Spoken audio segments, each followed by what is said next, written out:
Hey, we're finally here. We're sorry we're running late. We're sorry we're running late, and it's just going to happen. It's just occasionally will happen. I just don't understand um necessarily what's going on. Just resetting the studio, rebuilding the studio. That's why we missed last week. That's why we're a week off. But welcome to No Driving Gloves. You've got John here tonight, and we're going to kind of recap the year. It's been an exciting year in the collector car hobby. It's been I want to say, I don't know what I want to say. The podcast has undergone some changes, surprising and not. The collector car world has been, it's just astounding what has went on with collector cars in the last year. And we're going to touch on that. We're going to recap the year. We're going to recap the year of No Driving Gloves. We're going to recap the year of cars. And we're going to let you know what's in store for 2025 because the decision has been made. No Driving Gloves will continue. Some changes, it's different, but No Driving Gloves is going to continue. I know a lot of you are excited to hear that. I know a lot of you have wanted to hear that. Ooh, I forgot to put my cans on tonight. Boy, no wonder everything sounds different to me. Like I said, it's been a rush. It's Christmas in December. I guess that's what it's supposed to be, is Christmas in December. But welcome to No Driving Gloves. You've got John. Thank you for joining us for tonight. And I hope you really caught the last episode 3 weeks ago with Craig Westbrook from Birmingham Broker. What an intensive interview. We answered a lot of questions about being able to market your car without really you lifting a finger. Ooh, that was a horrible noise. I'm sorry, but we even sound better when I put all the equipment together for tonight. Okay, so what are we going to look at? It's been a year. I've got notes in front of me. I'm still working on this. Probably where we're going to integrate a teleprompter in here, so my eyes will stay looking at you because you're the most important person that I should be speaking to. But it's been, like I say, it's been an exciting year for the collector car market. And it's nice to see that the prices are leveling. The expected future is prices are going to level. There's not going to be this drastic growth. Well, I guess that's good unless you're actually flipping. But supposedly flipping's on the downturn. But of course, flipping's on the downturn if we're not having massive price increases on vehicles. If that appreciation kind of levels where it kind of needed to be. I mean, we want some growth, but we're shifting. We're getting millennials and Gen Zers are jumping in with their money and a whole new thinking about the way to collect cars. It's not necessarily historical or classics or the traditional. The new collector, they're fast movers. They want things done. They want it now. Hence, I think that's why we've seen some of the bumps in prices. But I think some sanity's checking. These new collectors are becoming experienced. I mean, technically, some of the Gen Zers and millennials are becoming old and crotchety by now. But we're learning how to collect cars, how to stabilize prices. Unless you're in AI, which 6 people are, and everybody else is going to lose their job because of it. Sorry for the bad news. There's not this huge pouring in of money. It's just a different world out there. Some of the,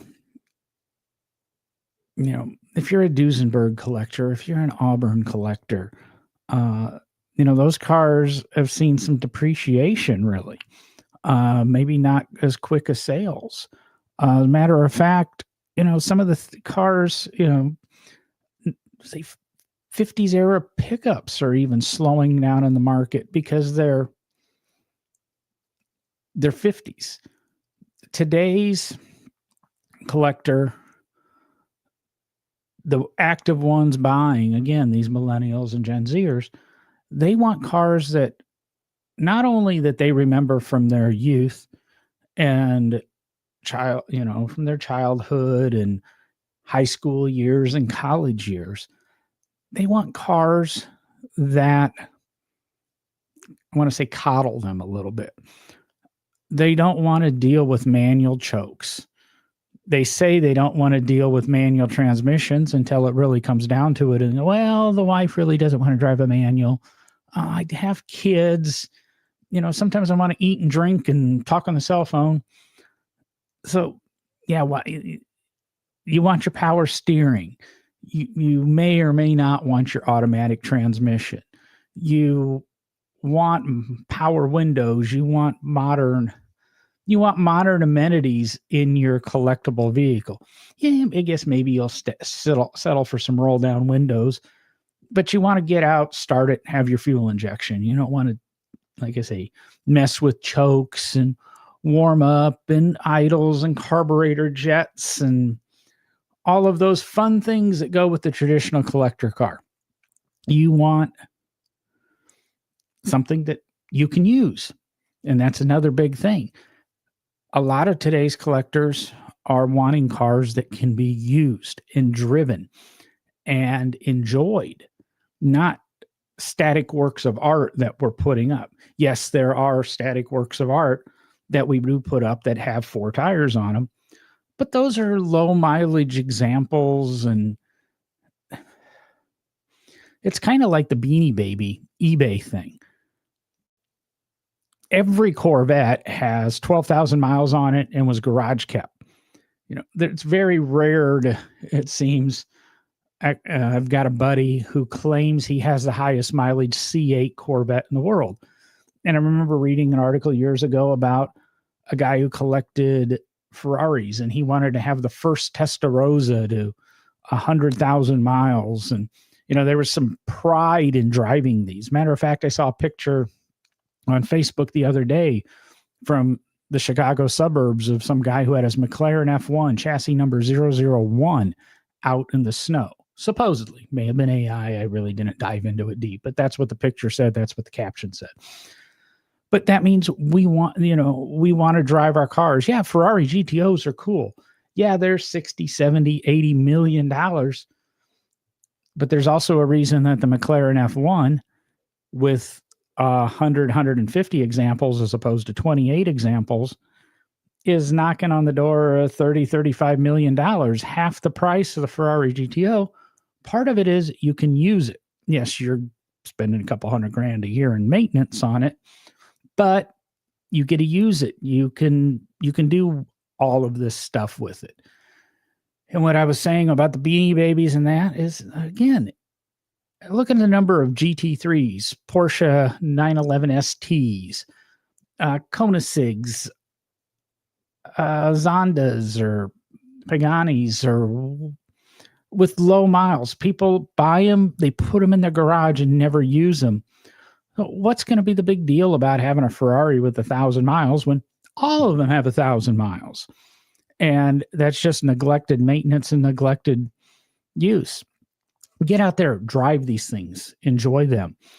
It's going to hurt a little bit to the pocketbook, but it can be attributed to anybody. I think the last time I heard it was attributed, it was to Seinfeld. Is, well, we won't go there because we have female listeners too, but you can even say it about from female listeners. You got a boyfriend, this male hunk, or you've got this gorgeous female model as a girlfriend, and you don't touch them, you don't do anything with them, you just keep them there so that you can say they're your significant other, and then you die or you go on and somebody else gets to enjoy it. Yeah, enjoy it while you have it. Enjoy it while you can. As you get older, certain things, you don't get that pleasure. You don't get to, you don't have that ability to enjoy. So I'm just saying, it's one of these amazing things out there that the collector car market is skewing young, is being influenced by that. And I think that's why we've seen the prices level. That's why we've seen the older traditional classics that have always been solid investments kind of drop in value a little bit. And that's why we're seeing new things picking up. I mean, somewhere here, I've got a list of some of the hottest cars supposedly for 2026. BMW E36 3 Series, especially, the M models, and manual transmission models, because in theory, we all want manual transmissions until it really comes time to drive them or write the check. Toyota MR2 is supposed to be a up-and-comer next year. I mean, look at what CRXs did in the last 2 years. I mean, we're in the world where a good CRX is now $30,000, $35,000. Go back to no driving gloves from 2017, 2018, when I talked about needing to buy a CRX before the prices took off. Back then, I could have picked up a good CRX for $6,000, $7,000. Now I was looking at one the other day for $6,000 that 282,000 miles. At least it was rust free. But I mean, these things are, outrageous. Porsche 944S. Now, of course, I think all Porsches are going to be collectible at some level. Even the 914s, which were dismissed, and back when I was 16 or 17, you could have for $1,500, all rusted out. But $1,500 was a lot of money back then. It'd probably be like paying $7,000, $8,000, $9,000 for a car today, which guess what? You can pick up your 924 or 944s at that price. So these things come around, they go. And the amazing one on this list that I saw for next year, and these are just your lower market type cars, not being that expensive, say sub $25,000 collectibles, and I think you're going to see some of these jump, is the MX-5 Miatas, especially the NA NBs. I had an NB, absolutely loved it, still want another one. There's all these things from my youth. I want to go back and be young again. And one was presented to me a few weeks ago, and I should really follow up on it because it's a very, very unique car. I can't say it's low mileage. I can't say it's never been driven. It's actually in kind of rough shape, but what it is very unique to the world. And that uniqueness is what I like, and what's kind of jumping through into, this collector car market. Former guest on the show, Tony Watley, he's been touting recently. He just went out and bought his high school car. Not exactly, because I don't think this one had T-tops. I think this one's a slick roof, but like a 99 2000 Trans Am. I can't remember exactly what it is, or Firebird, or it's some special model. And, he found the right one with, 20, 30,000 miles on it. So it was driven, but not driven hard, but it was used. And he got a good deal on it, flew out with his wife, picked it up, and drove it back home. I can't remember from where to where, but it was a couple 1,000-mile road trip on the way home. And then, of course, recently he just was posting pictures of his new tow rig for pulling cars. So I think maybe Tony's going to be buying some more cars. Even his business coaching will tell you there's a reason behind owning these cars. Oh, what are some of these other things that have went on in the last year that were some of the restoration? We'll talk. It kind of again goes to the market. And restoration's been kind of bumped a little bit with this, all the new technology. Just off to the side of me, I've got almost a 3D print farm. There's a couple 3D printers here, CNC in the garage, multiple lasers in the garage. This stuff has become affordable and usable. My latest 3D printer, I can finally print ABS plastics, which means I can make usable parts that I can use in my car and leave in the sun, and I don't have to worry about them melting. Or I like making these little 3D printed things that go in the dishwasher to hold wine glasses so they stay vertical. And while they always melt with ABS. That's not going to happen anymore. But we're going to see how that all goes and how all of this functions. Another one of the big things is EV conversions to vehicles. Yeah, a lot of people don't like that idea, EV conversions. What the heck's the difference if I stick a Tesla motor in there or just pick any electric motor? But Tesla seemed to be popular because of the skateboard floor plan. Or doing an LS swap or a Coyote swap. You're still swapping drivetrains. Yeah, it might not be Chevy and a Chevy or a Ford and a Ford, but Chevy and a Ford, Ford and a Chevy, Chevy and a Packard, Chevy and a... It's kind of common. So what's the difference if I start putting Tesla motors in there? I've got better performance. I don't have to worry about a lot of the problem things.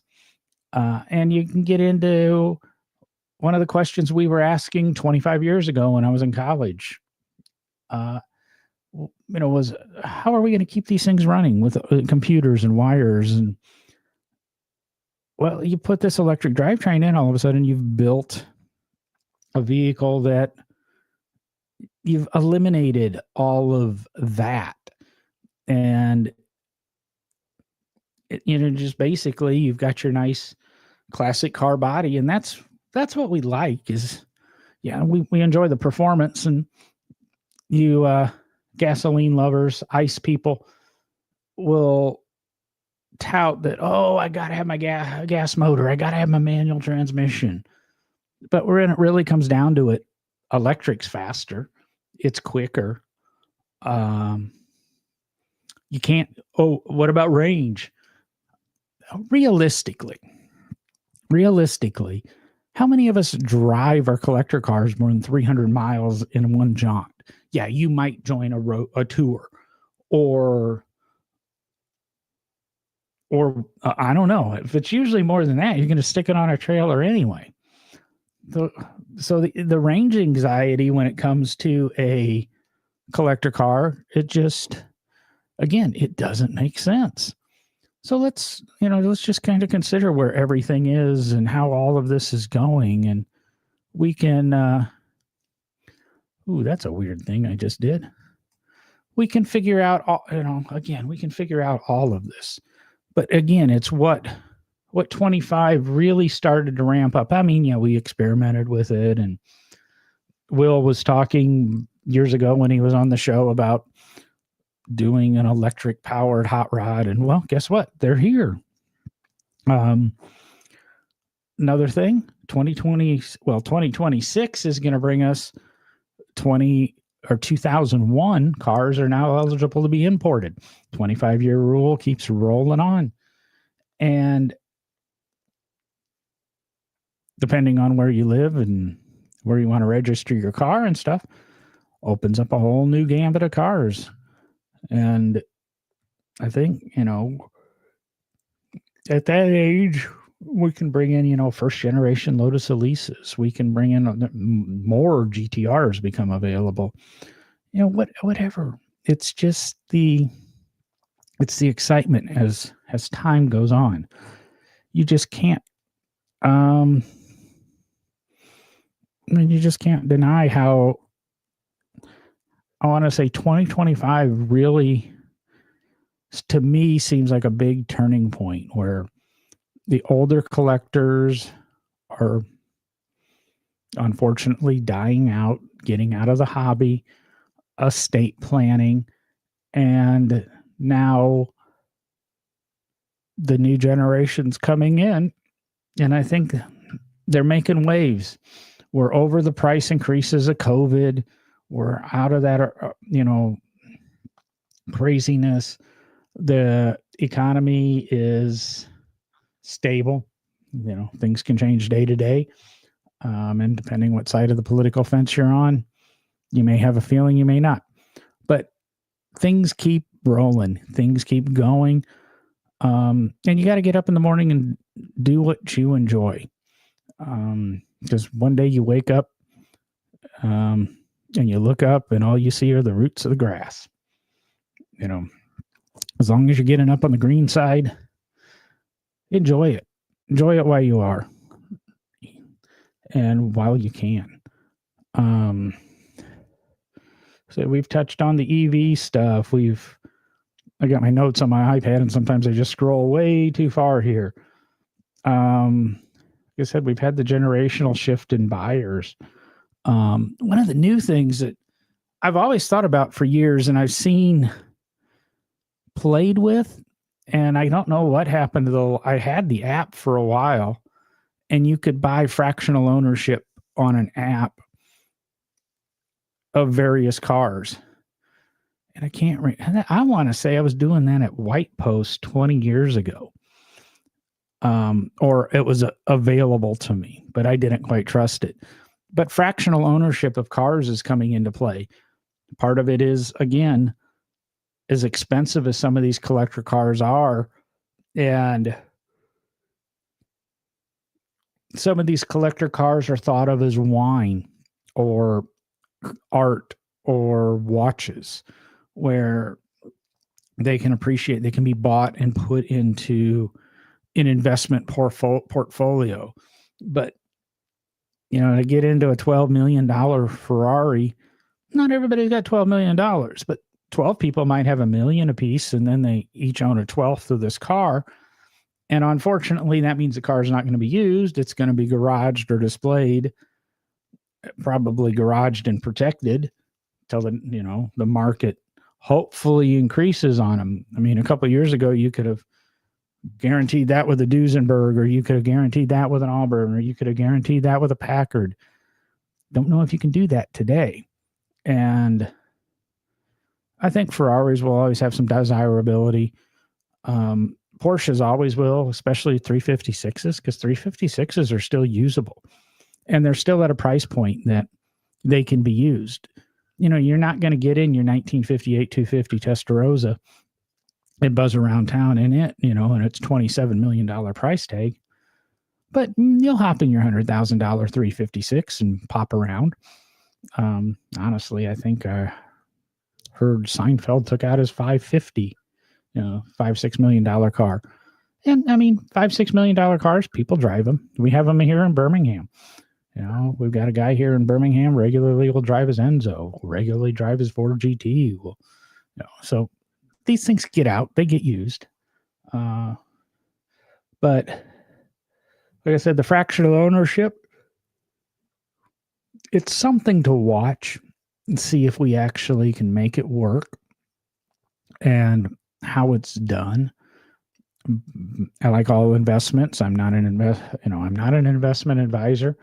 Be cautious, research it, and it'll be an interesting thing. But again, a lot of people think of cars as art. I mean, place I graduated college from, as much as I object to it, they've got a Ferrari Daytona hanging from the ceiling now. I guess that's, it's just like hanging a Picasso.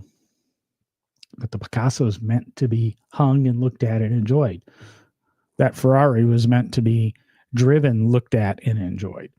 But I don't own it. I don't get to say what to do with it. McPherson, interesting place. I believe they got $1 billion endowment or something, $1 billion donation. So, don't know. Let's see what else is here that look kind of interesting from my quick notes on 2025 and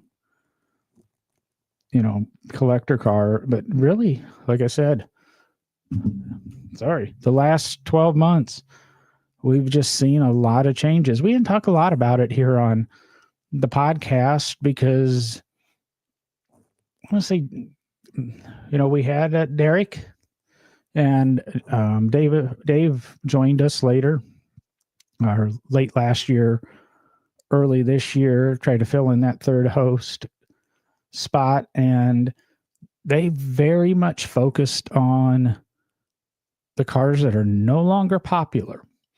And, I tried to keep it a little bit current, and it's nothing against Dave and Derek. That's their interest. That's what they enjoy.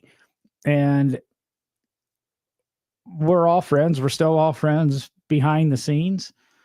But it got to the point where we actually had come to an agreement to kind of break it up into two shows where I would do interviews and talk modern cars every other week, and they would come on and discuss the actual collector cars, the stuff from the aughts to, the 30s and 40s and maybe into the 50s, because that's their area of expertise. And that's what No Driving Gloves is supposed to bring you, is a complete look at the collector car hobby.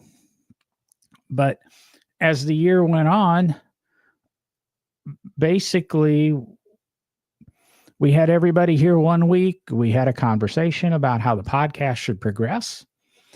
And there was also some behind the scenes going on with Derek looking for new employment. And I believe last I heard, he had secured and he was going to work outside of the museum world for the first time in, well, as long as I've known Derek, because I knew him at Henry Ford. I knew him at the Ohio Transportation Museum, whatever. I can't remember what the name of it was. Sorry, Derek. I knew him at the Corvette Museum. I knew him at the Lane.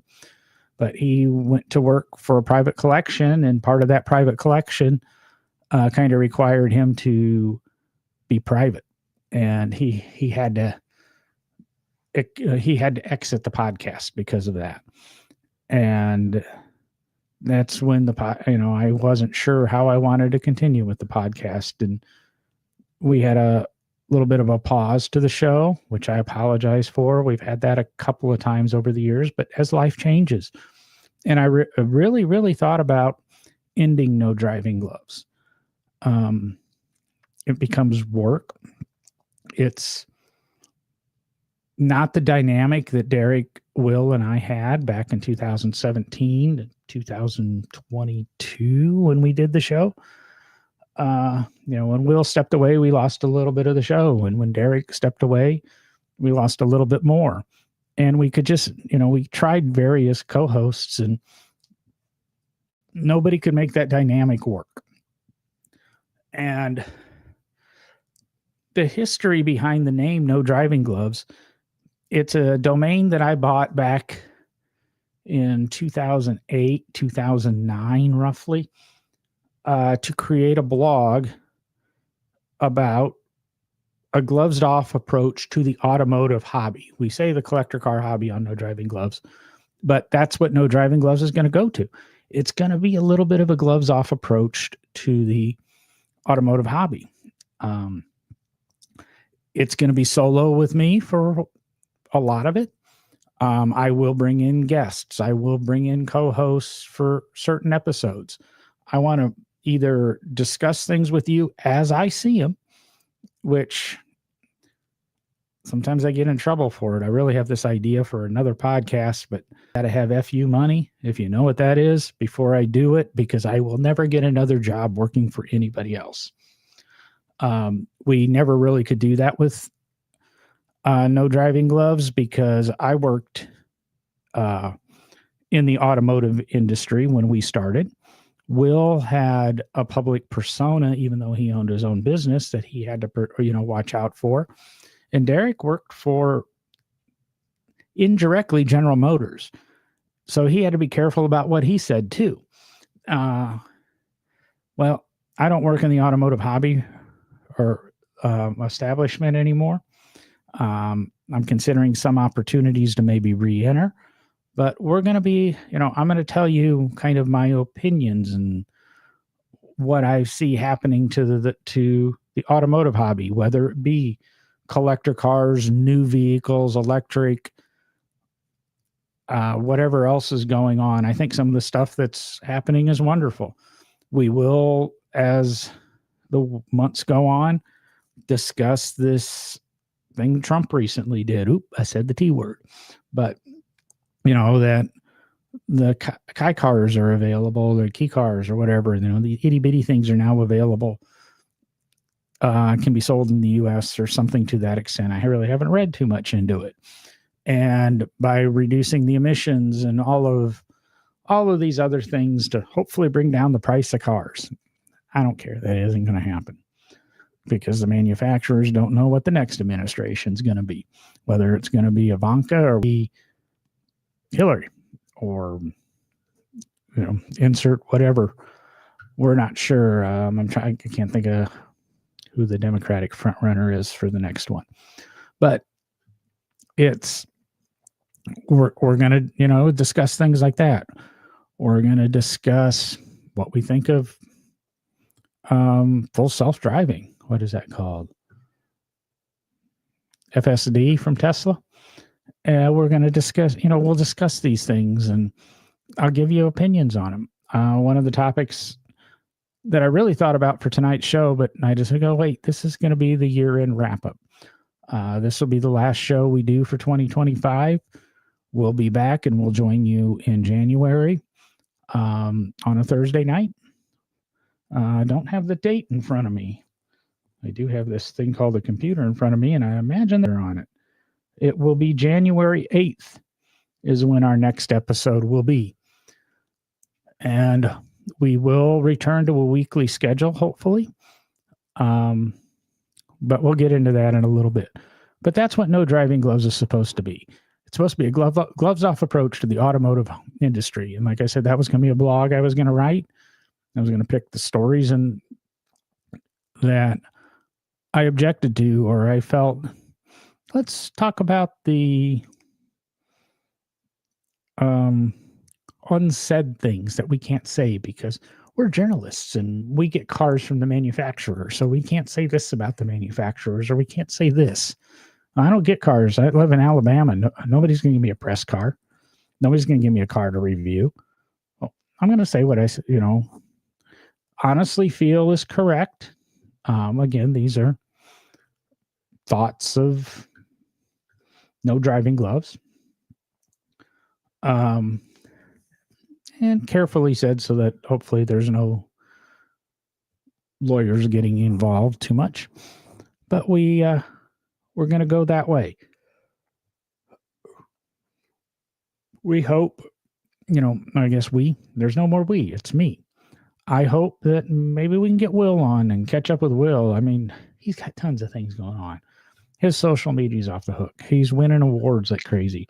He's got awards now named after him that are being given. Love to touch base again with Derek and, when he can, or vaguely discuss what's going on and the return to private. It's kind of weird. Derek's always worked in a museum and a corporate world and that. I've always worked for small independents and, kind of my day job right now is working for a big corporation, and I absolutely hate it. And I think, when Derek got out of the corporate world and started working private, I don't know. I think I think he might belong in the corporate world, but we'll see where he goes. Those are, again, my opinions, not discussed it with Derek. So if you're Derek's boss, this isn't anything Derek said. It just, it's No Driving Gloves. We're supposed to be here to have fun. We're supposed to be here to talk cars. If you want to reach out to me to be on an episode, I really want to encourage that. I really want listeners on our episodes. We can come on, whether, Matt Farah does Q&As at half of his shows. I don't know. Sometimes he does interviews, but most of them now are him and his sidekick telling two stories and then answering questions. And well, come on the show. Let's talk your questions.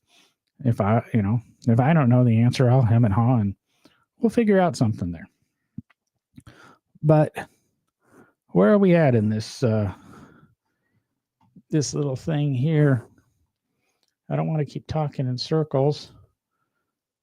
And we're about 35 so minutes in before editing. And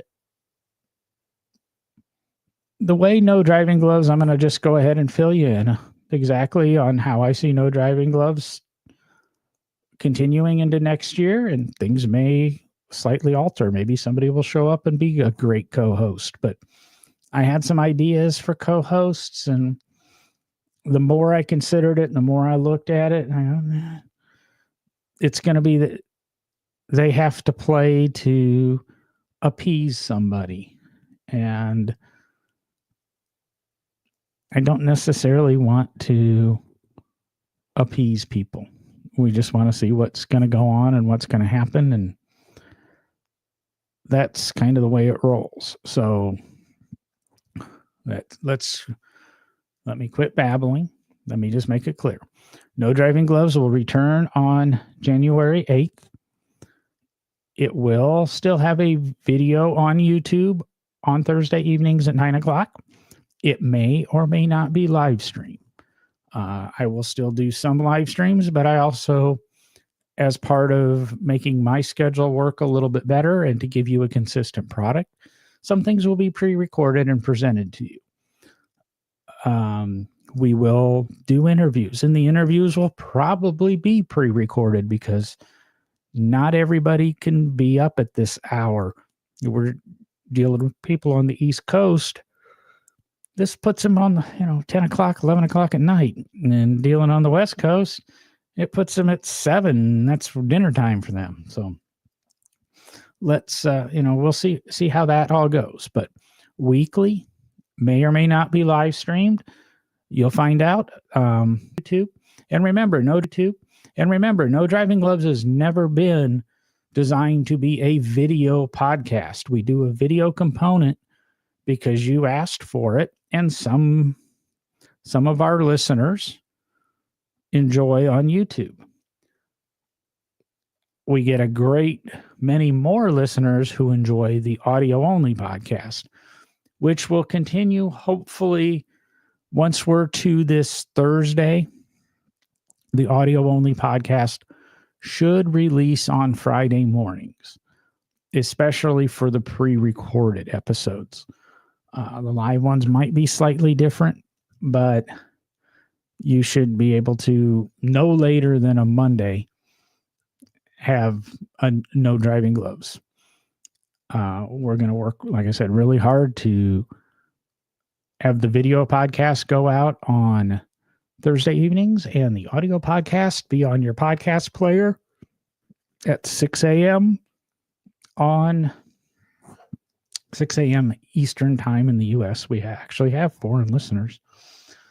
So that you can have the, what was I saying, 6 a.m. Eastern Standard Time or Eastern Time on Friday mornings. So that's how we're going to do it. Like I said, some will be my opinion.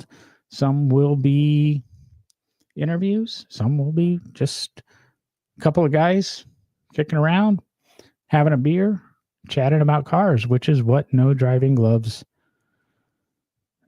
is supposed to be. We always said 2-3 guys sitting around BSing about cars, telling it like it is. And that's hopefully what we're going to do. I really don't want to have all these one-sided conversations. So hopefully you can join us.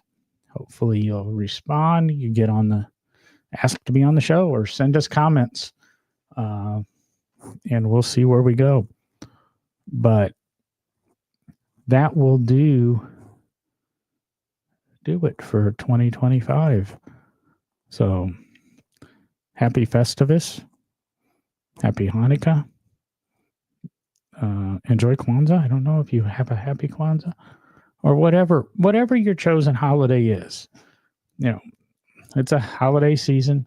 And if you choose not to do anything, happy Festivus. In my little booth for Hustle and Heritage, the men's gift store that I operate, we have a Grinch Christmas tree and we have a Festivus pole. And boy, people comment on both of them. So, got to have fun with it. Remember, hustleandheritage.com for any of your men's oriented gifts, golf stuff, or golf presents, cigar presents, whiskey, scotch, cooking, automotive. Oh, if it's a guy thing, we got it. Got some really nice leather bags, etc. But that's what's going on with Hustle and Heritage. You'll hear more about that as we go into next year. There will be a companion podcast to this one that deals a little bit about businesses. But if you notice our picture in the background, we do have a Festivus pole. Everything in the artwork behind me has been integrated from some cover art at some point this year. But with that, as we always say, I'm going to say Happy New Year, because it's time to get off your ass, go burn some gas, because John is out.